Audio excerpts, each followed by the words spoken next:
Господи, Исусе Христе, Сине Божи, помилуй меня грешного. Δεόμεθα υπέρ του Αγιωτάτου Επισκόπου και Πάπα Ρώμης Λέοντος και του Αρχιεπισκόπου και Πατριάρχου ημών Βαρθολομαίου και υπέρ του κατευθυνθήνε τα διαβήματα αυτών εις παν έργων αγαθών.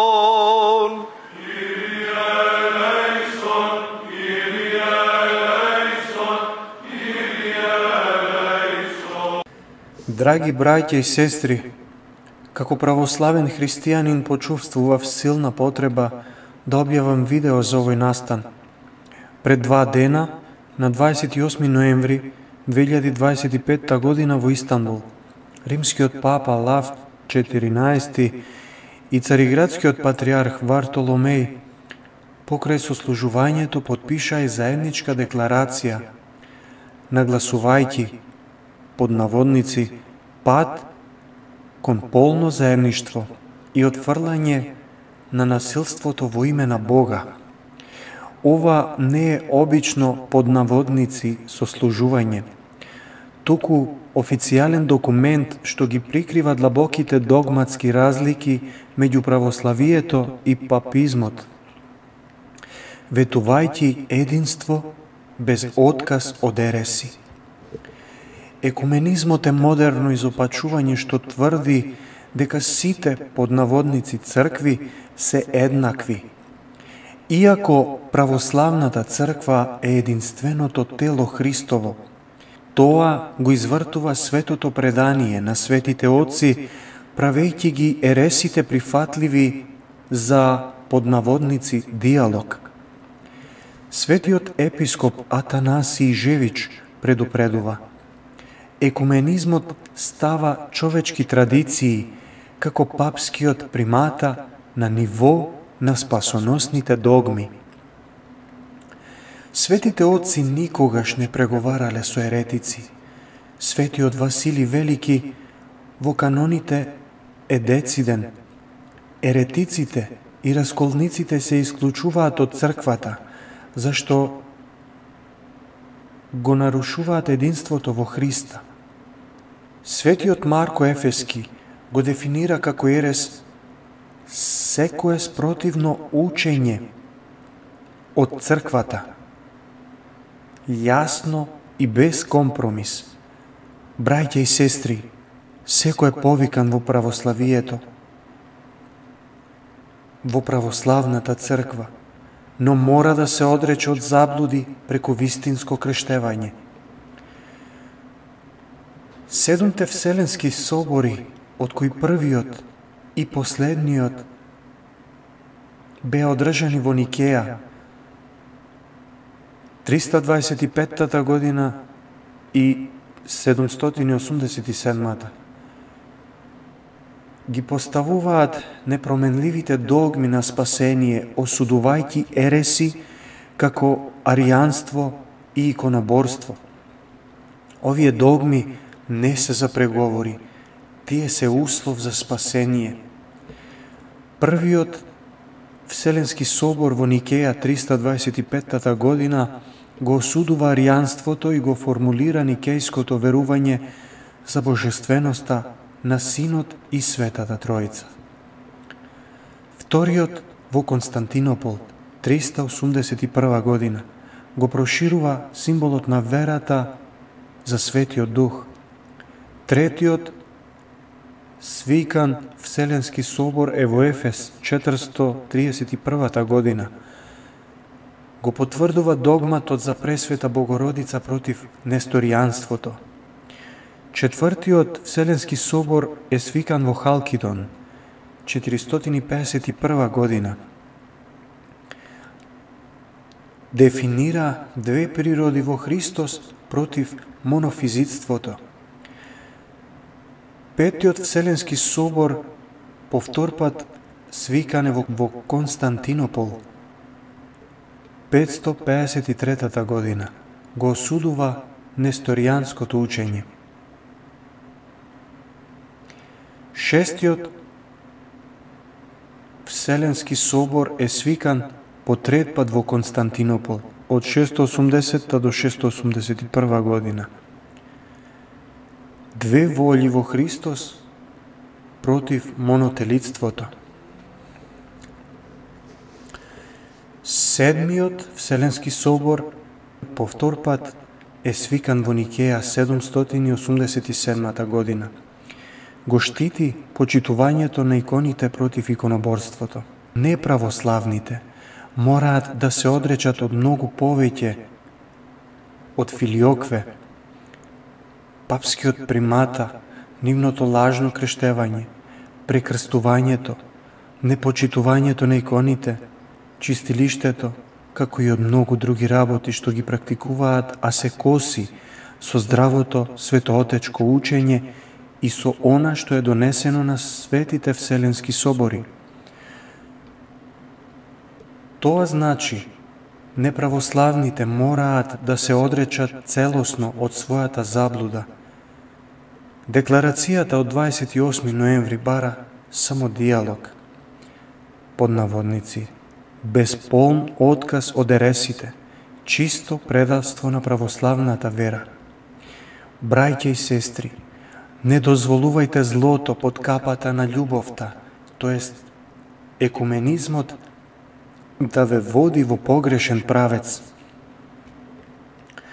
Екуменската ерес е се ерес и е полна со лицемерна љубов. Тука се исполнува зборот на Спасителот Исус Христос, кога вели: зашто ниту вие влегувате, ниту ги пуштате оние што сакаат да влезат. Да ја чуваме чиста нашата вера православна, таква каква што ни е предадена од светите отци преку посредништво на единиот триипостасен Господ, Отецот и Синот и Светиот Дух. Амин. Христос помеѓу нас.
Господи Исусе Христе, Сине Божji, помилуй меня грешного.